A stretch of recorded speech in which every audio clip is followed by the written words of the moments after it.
evidence of pervasive corruption at the Niger Delta Development Commission have, for much of the past year, provided fodder for news coverage and drama to many Nigerians. Many Nigerians have found some form of entertainment in the personality clashes arising from the process of unraveling all the sleaze there, what with pseudo-faintings and half-hearted sabre-rattling on the floor of the National Assembly, as well as Hollywood-style hostage-taking and executive intervention.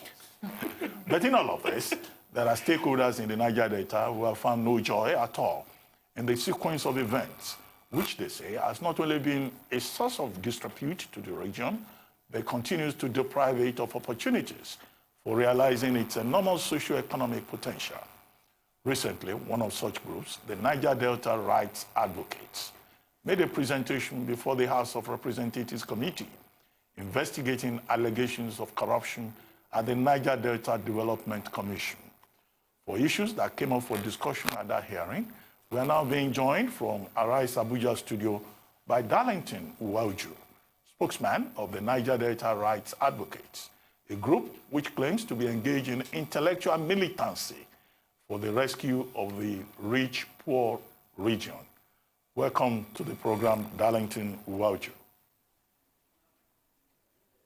Hello, Darlington. Thank you for having me. It's good to have you on the morning, Dr. Ruben. Show. Yes, at last, you are here with us.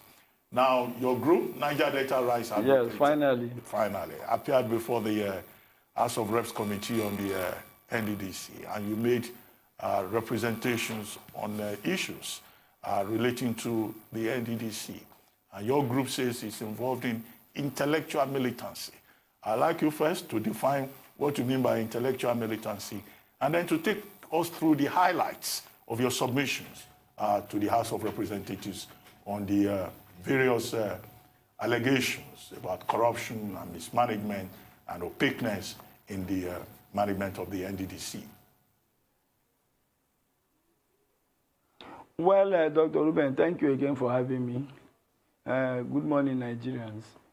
I want to say that our own definition of intellectual militancy is adapted from the popular, if you like, armed struggle that the country witnessed, which led to the sabotage of economic resources, which led to huge losses, because we are aware that within for a period of 4 years alone, the nation lost about or more than $1 billion to the activities of these militants. And now, and today, we feel and we believe that we should move away from that ugly past to another future by having and putting plenty of hope in faith, and believing that the project Nigeria will work and continue to work. We have chosen to intellectually engage the Nigerian state, and indeed to engage all fabrics of the Nigerian government, including the National Assembly and the Presidency of Nigeria. And so that is where we got that catchphrase of turning to intellectual militancy. Yes, the second part of the question, the highlights of your submissions before yes, the House Committee. Going to the second part of your going to the second part of your question, we did make presentations before the House. And part of our submissions, we didn't go there just to make complaints. We also proffered solutions to the teething problems and challenges in the region. You would agree with me that the plank upon which the Niger Delta Development Commission was espoused or established by the Establishment Act 2000 by the Olusegun Obasanjo administration was to mitigate or to close the obvious infrastructural gap that we have in that part of the country, and also to check the ecological impact of oil mining, oil exploration and exploitation in that part of the country. And so, that said, our presentation was clearly to the National Assembly that we need to look at new ways of doing things. we cannot remain as complainants all the time, because we believe that the book of lamentation was not written because of the people of the Niger Delta. And so where do we go from here?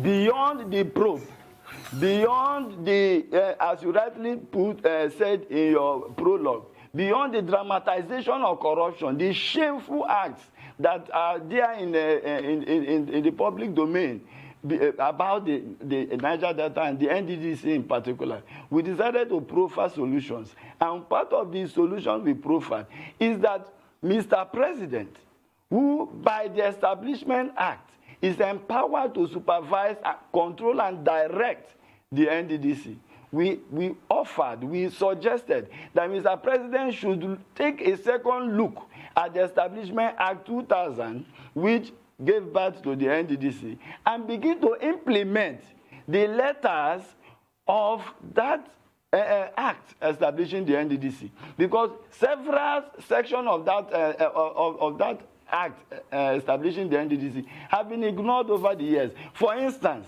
if you look at Part 6, Section 21 of the Establishment Act, it talks about a presidential monitoring committee for the NDDC.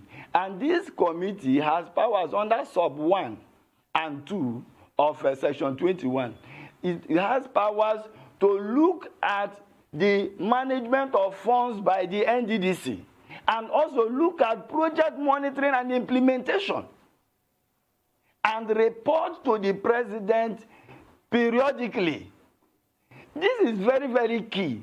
And this is an internal check. I believe that those who espoused that particular act in 2000, we are thinking of the humongous powers that the managing director and the management would have. The act gave so much powers to the management committee. And so there had to be a balance in the equation.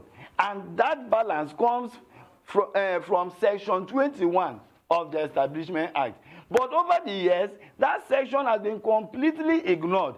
And one wonders, why is it that people are so much interested in lobbying for positions into the NDDC? Why is it that the various stakeholders and the political elites are only interested in who manages the resources of the NDDC, rather than thinking of who checkmates the resources of the NDDC?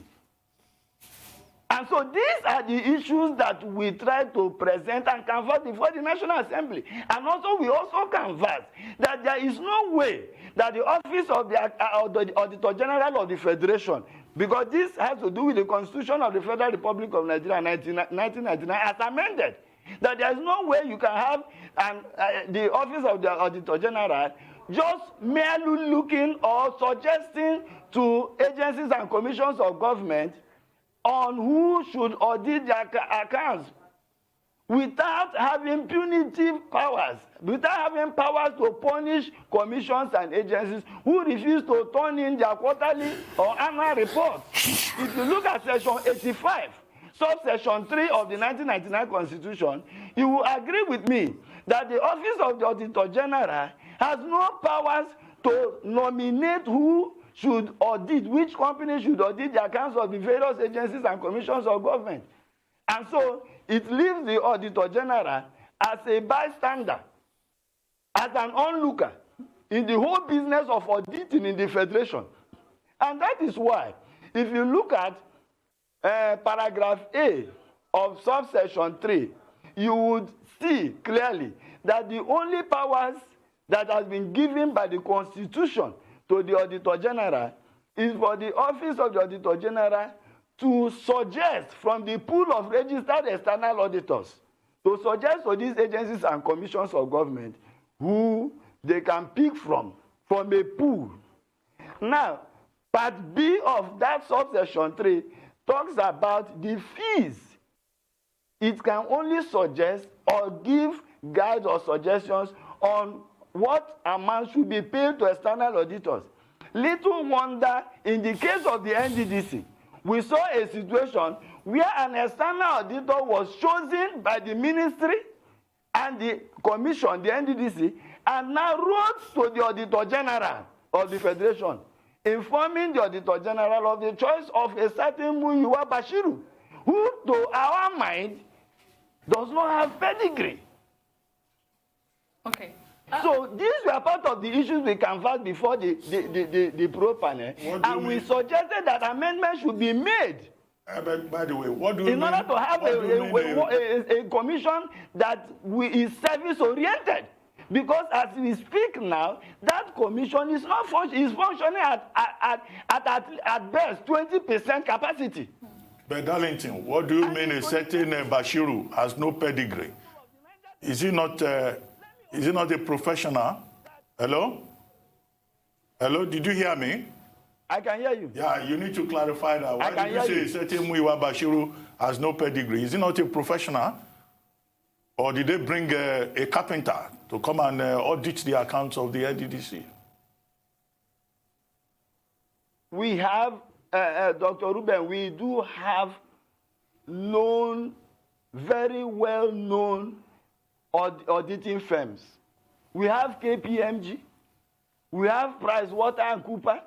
We have very reputable. We felt that what was done with the NNPC should have been done in the NDDC. And so not one, because the process of picking the audit firm was opaque. So that is our argument.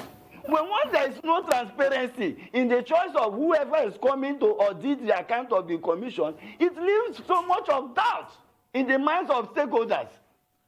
We are completely and totally in support of the audit of the NDDC.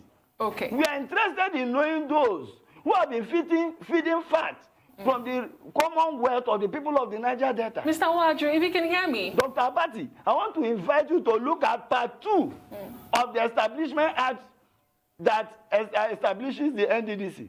If you look at part 2, which talks about the functions and powers of the commission, section 7 sub 1C talks about the function of making sure that the physical and socio-economic development of the region is achieved.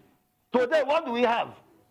Has that particular paragraph of the Establishment Act been achieved? So that we can cover some more grounds. Mr. Nwauju, let me ask you, first, is there a forensic audit ongoing at the moment at the NDDC, as claimed by the Minister of the Niger Delta Affairs? Do you have any information as to that? Because he did mention an international reputable auditing firm when he appeared at the floor of the committee of the National Assembly. And secondly, your suggestions to the House, does it include that the commission perhaps should return to the presidency, because you seem to put a lot of the responsibility at the doorstep of the president? Would you suggest that the commission returns back to the presidency as it was? And if you say that the commission is operating at best 20% capacity, there are those who argue that perhaps, it should be scrapped, since it is not living up to expectations and it has become the very chapter and book of lamentation, like you said, for the Niger Delta region. Why are we still keeping the intervention vehicle if it's not working? Well, let me start from the last part of your question. Why are we still keeping the NDDC? Now, you must understand the fact that the NDDC is a special purpose vehicle that is aimed at mitigating and stopping the long years of neglect that the people of the region have suffered from. And there is no way, because the challenge that we have, or the rest of Nigeria has, about understanding what the Niger Delta is. The Delta is actually a region, a special region. There are other deltas in the world, even in the United States of America. And this is a region that requires special attention. And coincidentally, our own delta, which is the Niger Delta, is blessed with plenty of natural resources, which have sustained this nation. Up to 95% of the GDP of this country comes from the region, comes from oil and gas. And so there is every need for an interventionist agency in order to help the work of both the state governments and the local governments in the region. And so, for me, it stands logic on its head if people begin to argue about the scrapping. We are saying that what that agency needs is to be rejigged, is to be fine-tuned in order for it to work. And that can only start when the presidency of Nigeria pays special attention on how that agency is being run. For me, the mode of appointments is elitist. Persons who have no knowledge and passion about the region are being appointed. And so all this will be checkmated. That was why I referred to Section 21 of the Establishment Act, which talks about the Presidential Monitoring Committee. The eyes of the president must be on that commission in order to make sure that it delivers services to the rural poor. As I speak to you, the Calabar-Itu Road is unmotorable, it's impassable.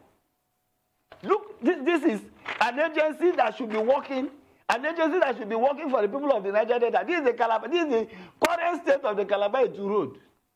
Is this not shameful? Is this not shameful?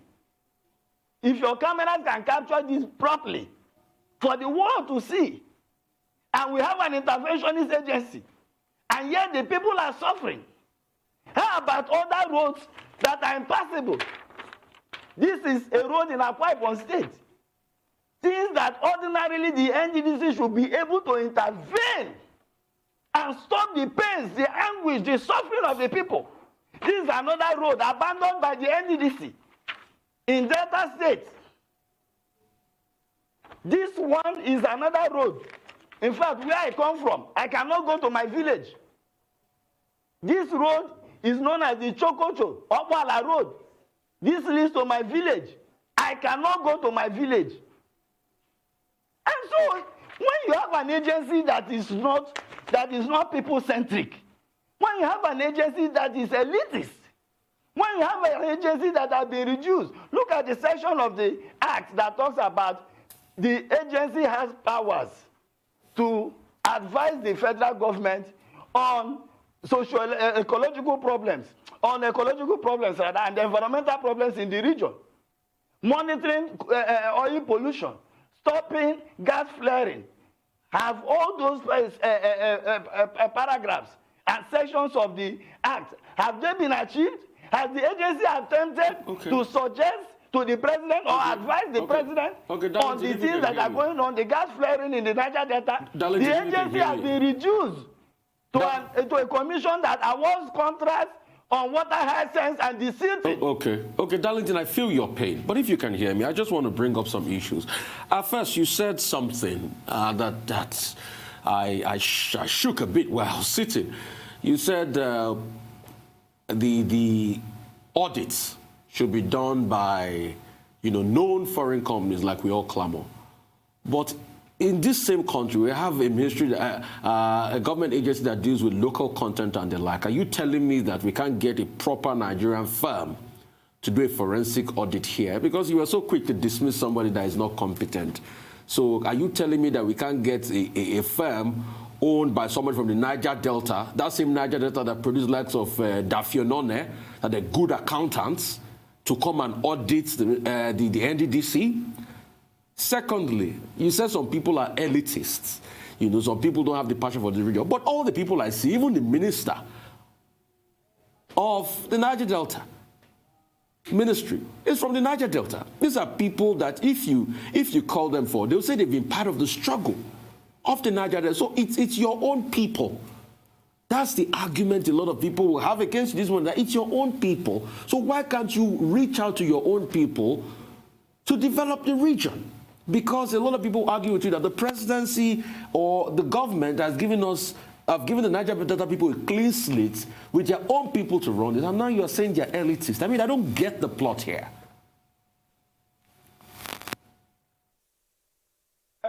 Let me say this, that I refer to the commission as being elitist because, and also our cry, our advocacy for Mr. President to take a serious look at the operations of the NDDC is due to the fact that there is a popular saying that a child is trained by the village. If a child is trained by the village, then I believe that the Niger Delta region should be developed by the collective will and commitment of the whole of Nigeria. It should not be left to the Niger Delta alone, and it should not be left to Niger Deltans alone. You just mentioned I'm sorry to cut you like, in. Please, I'm sorry to cut you in. I'm sorry to cut you. It's quite shocking you said that. You know why I say it's quite shocking? While this case was going on, there's a contention about somebody from the north that was part of, the NDDC at some point, and there was some contention that why should a northerner be there? So it's shocking, and this is music to my ears, if you say that. Would you allow northerners or people from the southwest come and serve on the board of the NDDC? Would you really, would it really sit home with you? That is not what I was talking about. So tell me what you're talking about, sir. Hello, Rufai. That's not what I was referring to. Okay. I wasn't saying that northerners or people from the southwest should come and become the MD or EDP of the NDDC. No, that is not what I'm talking about. Okay. I'm talking of the need to develop the region.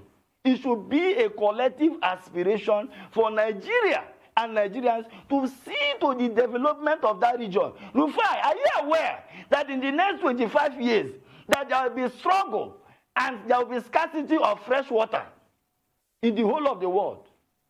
Are you aware that the crude that we so much pride ourselves of having today will not last forever? And so what are we going to bequeath the oncoming generations?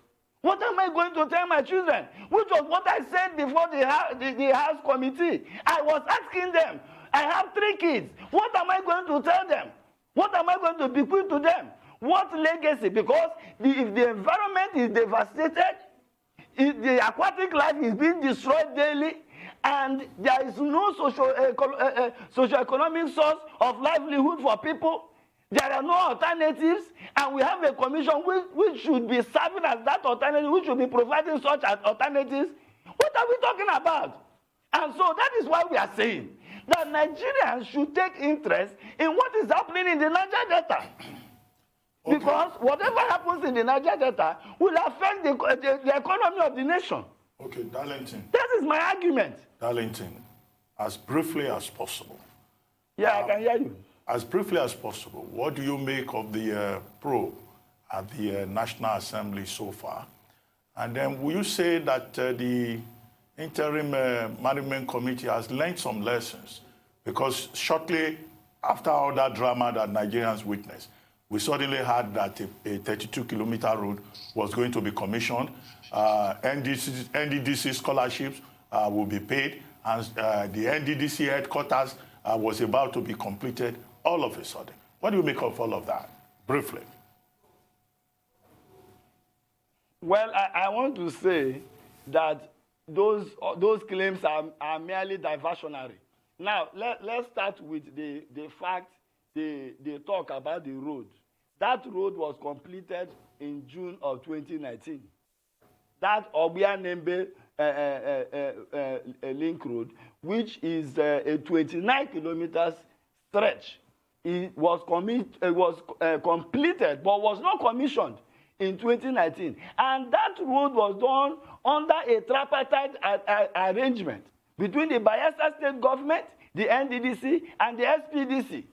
And so I see no reason why anybody should bring up the talk of commissioning a road that was completed over a year ago in order to divert public attention from the issues on ground, which is the fact that that commission, that agency is not working for the people of the region. It is not working for the people of the region. And now talking about the petition, I am not interested in anybody writing any petition against anybody. Our clamor is that whosoever is involved in the plundering of the resources of the people should be brought to book. Well, but also, I have a query concerning the claim by the acting managing director, because there was a contract verification committee set up sometime in January of this year. Well, and that contract verification committee had a mandate to function in 2 weeks. Well, thank you very much for staying with us and for your passion and insights.